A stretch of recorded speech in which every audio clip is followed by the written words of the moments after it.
much, Cahill. First of all, I want to welcome you all in here, and especially Eamon O'Reilly. And he's a Kerry man, and he has done great work for North and East Kerry Partnership, and for, like we're talking here about the people on the ground.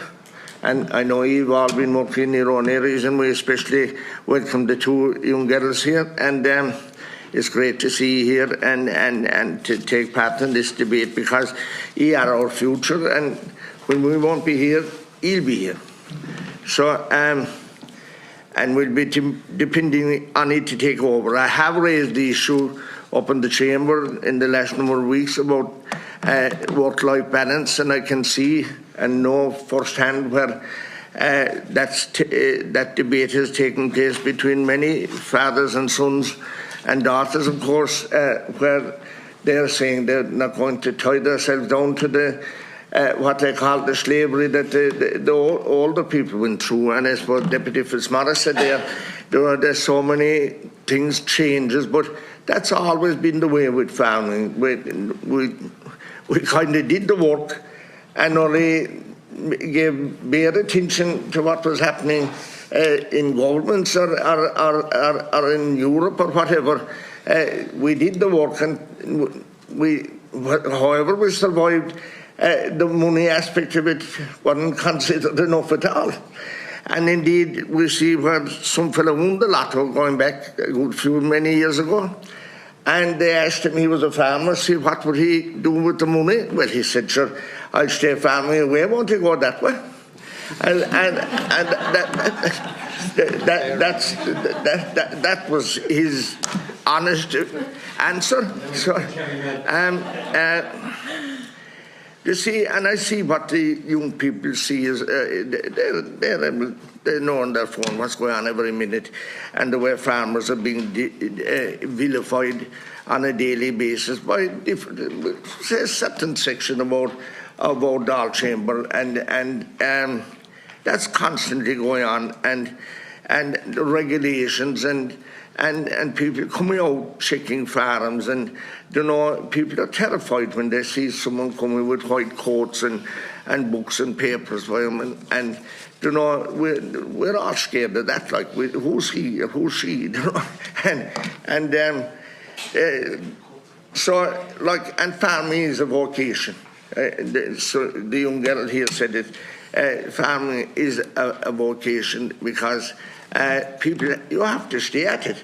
I mean, if we make no profit this year, you're not going to sell the cows or sell the sheep or whatever.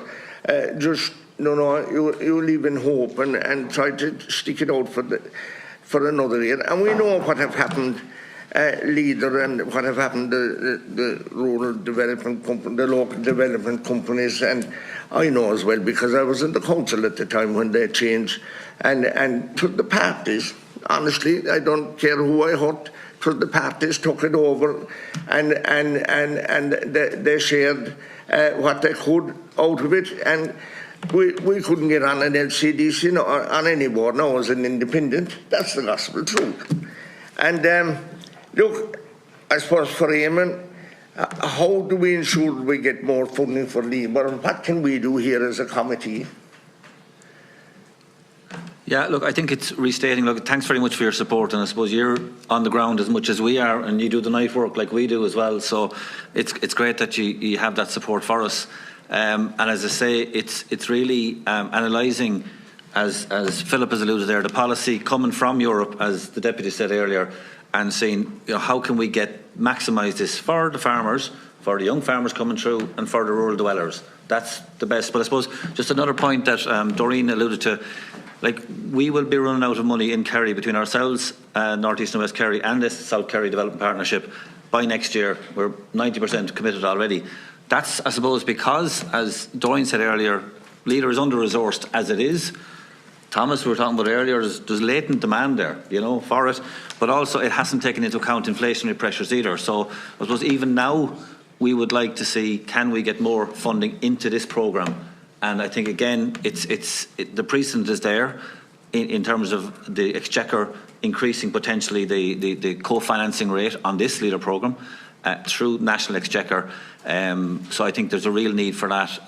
The last time around there was food and cooperation projects, a central fund. I'm not saying that's the way it is, but as Dorian said, tourism is needed, our budgets are gone. So I think both now and into the future, rural dwellers need to be resourced.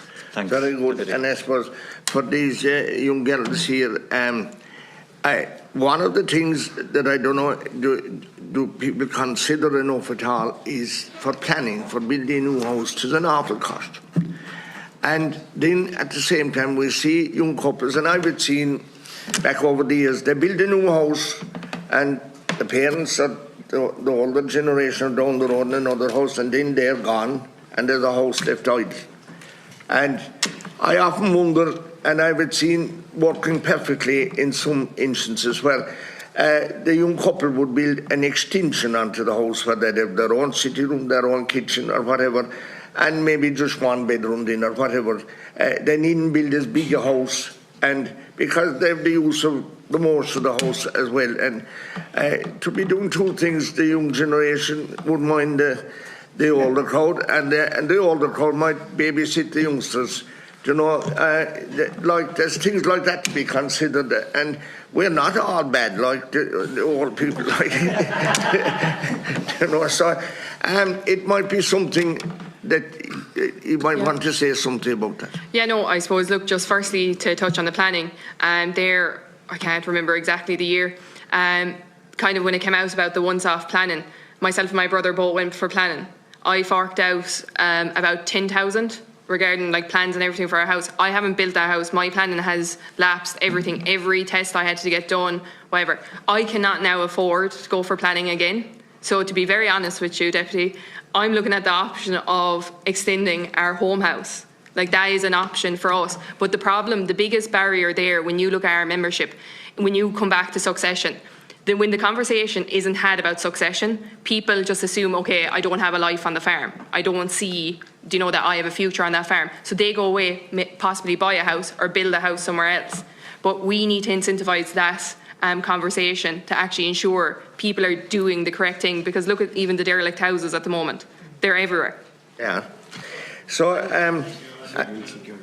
and just a thing in relation to this urban, strict urban generation clause that's preventing a lot of people who like live in a locality and they can get a site local to them, but they can't get planning permission because of this strict urban generation rule that was just the first place to stop people coming out from towns out in the country, but just stopping people who are local to the site. So we're trying to get that changed with the ministers and with the Taoiseach and all that, and we're hoping to get that changed. Would that help more of you or a lot of you? Absolutely. So we have been asking for the delivery of the rural planning guidelines, and we look forward to the delivery of them to provide greater clarity for young people. I'm going to touch very briefly on other points that you made, Deputy, as well. You talked about work-life balance, and I suppose for our young farmers are young, they're trained, they're passionate, and they're keenly placed to adopt new technologies and innovation that will support work-life balance and improved environmental sustainability. But in terms of CAP, we need to see the likes of the TAMS grant being continued to ensure that there's greater support there to allow them to adopt those technologies. You also mentioned the likes of regulations and the white coat men coming. Those regulations and inspections are very important to ensure the traceability, the high standards of food production that we're aware of. But we have to be very careful of over-regulation and over-inspection. And as part of that, we need to also ensure that the mental toll that those place on our young farmers and our farmers in general is also protected. So we need greater mental health supports in rural Ireland for young people and young farmers as well. Thanks. Yeah, very good. Thanks.